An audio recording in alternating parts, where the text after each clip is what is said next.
안녕하십니까. 공병호TV의 공병호입니다. 여러분의 후원이 부정선거 의혹 사건의 실체를 밝히고 국내외 널리 알리려고 노력하는 공병호TV 활동에 힘을 다할 것입니다. 방송 시작하겠습니다. 문 대통령은 인복이 있는 사람입니다. 그의 의중을 읽고 척척 알아서 일을 추진해주는 양정철과 조혜주 같은 인물이 주변에 제법 많지 않습니까? 이번 선거만 해도 그렇지 않습니까? 그쪽과의 친분이 두터운 지인과 대화 중에 등장한 문장입니다. 그래서 제가 이런 이야기를 해주었습니다. 복이 될지 화가 될지 두고 봐야 안 되겠습니까? 그분은 제 말을 얼른 받아서 이렇게 답했습니다. 한국 사람들 금시에 잊어버립니다. 눈앞에 이익이 안 되는데 오래 가겠습니까? 얼마 가지 못해서 다 잊혀지고 말 것입니다. 첫 번째 질문은 조혜주 상임위원회 이력입니다. 조혜주 중앙선거관리위원회 상임위원회 경력을 살펴보면 선관위 업무 전부를 장악하고 움직일 수 있는 경험과 지식 그리고 인맥을 소유하고 있음을 알 수가 있습니다. 1992년도 정읍시 선거관리위원회 사무국장 석인관급으로 출발해서 2001년도 선거관리실 선거과장 부이사관입니다. 2007년도에 기획조정실장, 2009년도에 선거실장, 2010년도에 경기도 선관위 상임위원 1급 상당입니다. 그리고 2012년도에 1급으로 퇴임하게 됩니다. 그의 경력 가운데서 특별히 눈길을 끄는 부분은 전자개표기 프로젝트가 시작된 것이 바로 2002년도 과장 재직 당시입니다. 그를 전자개표기 도입의 주역 가운데 한 사람이다 이렇게 표현할 수가 있습니다. 2002년도 6월 4일 중앙선관위가 발간한 선거 소식에 따르면 전자개표기에 대한 기대감이 한껏 부풀어 올라 있음을 확인할 수 있습니다. 얼마 전 치러진 정당의 대통령 선거 후보 경선에서 전자투표기를 사용함으로써 투표 종료와 동시에 후보자별 득표수가 공표되는 등 전자투표기의 진가가 발휘되면서 전자투표가 국민적 관심사로 대두되었고 이제는 공직선거에도 전자투표기를 도입하자는 의견이 많이 제시되고 있습니다. 소식지에서 이렇게 또 강조합니다. 우리 선관위는 전자투표기 도입의 전 단계로 투표 방식은 현재의 방식대로 유지하지만 개표 과정에서만 전자시스템을 도입하기로 하고 이미 전자개표기의 개발을 완료하여 650대 개표기를 일선 선관위에 배치한 바 있으며 이반 지방선거 개표에 활용할 계획을 갖고 있습니다.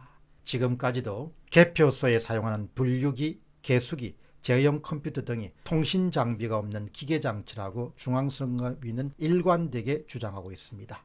지금 법원에서 실랑이를 벌이고 있는 부분은 분류기와 개수기, 제어용 컴퓨터 전부를 21대 총선에 선거 보존용으로 신청하는 변호사들과 또 낙선자들과 그리고 이를 수용하지 않으려고 하는 법원의 판사들이 양분되어 있는 실정입니다. 중요한 점은 2002년도 전자개표기 개발 주역으로서 그의 경력을 미뤄보면 개표 과정에서 발생할 수 있는 그리고 이용할 수 있는 수단이나 방법들을 조혜주 상임위원만큼 정확하게 알고 있는 사람도 쉽지 않을 것으로 봅니다. 바로 그런 실력이 그가 지금까지 문 캠프와의 인연을 낳았다 이렇게 봅니다. 그가 권력의 끈을 잡고 다시 실력을 인정받는 계기는 2017년도 민주당의 대선 승리에서 일정한 역할을 담당했기 때문일 것으로 압니다. 2017년 9월에 발행된 민주당 대선 백서에 따르면 조혜주는 공명선거 특보로 이름이 올려져 있습니다. 따라서 이보다 훨씬 오래 전부터 문재인 캠프나 친문들과 인연이 그리고 교류가 있었으므로 추측됩니다. 권력을 추구하는 사람들의 레이더에 진작부터 그가 눈에 들어왔을 것입니다. 전북 장수 출신, 검정고시를 통한 입지전적인 인생 행보, 바닥부터 올라온 사람들이 가지는 특유의 처세술과 출세욕과 충성심, 선거 과정 전부를 꿰뚫는 경험과 실력 등을 권력을 추구하는 사람들이 절대 놓칠 수 없는 매력 포인트들 가운데 속합니다. 다음 질문은 조혜주 임명 전후 이야기입니다. 조혜주 상임위원 임명이 얼마나 무리한 조치였는지 짐작할 수 있는 것은 조혜주 상임위원 임명에 대한 그의 친정인 중앙선관위 내부의 첫 반응이었습니다. 2019년 1월 17일자 조선일보의 선정민 기자는 임명 발표 전후의 선관위 분위기를 생생하게 전하고 있습니다. 선관위 관계자 A씨 이야기입니다. 선관위 내부에서도 조혜주 후보자의 민주당 특보 경력이 해명이 안 된다는 우려가 상당합니다. 참고로 조혜주 후보는 2017년 9월에 발행된 민주당 대선 백서에 공명선거 특보로 이름이 올라 있지만 작년 12월 20일부터 민주당으로부터 특보 임명 사실이 없음 확인성을 받고 바로 다음 날 문재인 대통령의 지명을 받아서 논란이 되었다. 여기서 작년이라는 것은 2018년을 이야기합니다. 선관위 관계자 B씨는 이렇게 또 주장합니다. 이번 논란이 있기 전부터 조 후보자가 민주당을 돕는다더라, 상임위원이 되기 위해 뛴다더라 라는 얘기를 들은 바가 있습니다. 이렇게 이야기합니다. 이런 지적에 대해서 조혜주 후보자와 민주당은 인정을 하지 않습니다. 특보 임명 사실이 없고 실제 활동한 적도 없다. 그런데 왜 그렇게 결사적으로 야당이 반대할까요?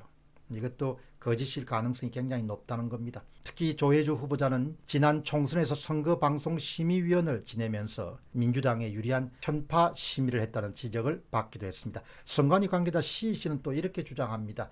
2012년 선관위 1급 공직자로 퇴임한 조 후보자가 역대 선관위 출신 상임위원 5명과 달리 차관급 사무차장과 장관급 사무처장을 거치지 않은 상태에서 3단계 승진한 것은 대단히 예외적인 일입니다.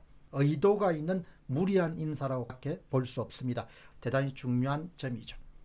요약해서 말씀드리겠습니다. 야당의 격렬한 반대도 불구하고 누가 보더라도 3단계 수직 상승 인사라는 비판에도 불구하고 그를 무리하게 42일 만에 임명한 특별한 이유는 뭘까? 그 이유가 분명하게 있는 것이죠. 동일한 측면에 접근하면 조혜주 임명 강행의 이유를 충분히 짐작할 수가 있습니다. 그를 임명하는 일이 크게 남는 장사이기 때문입니다. 이렇게 볼 수 있습니다.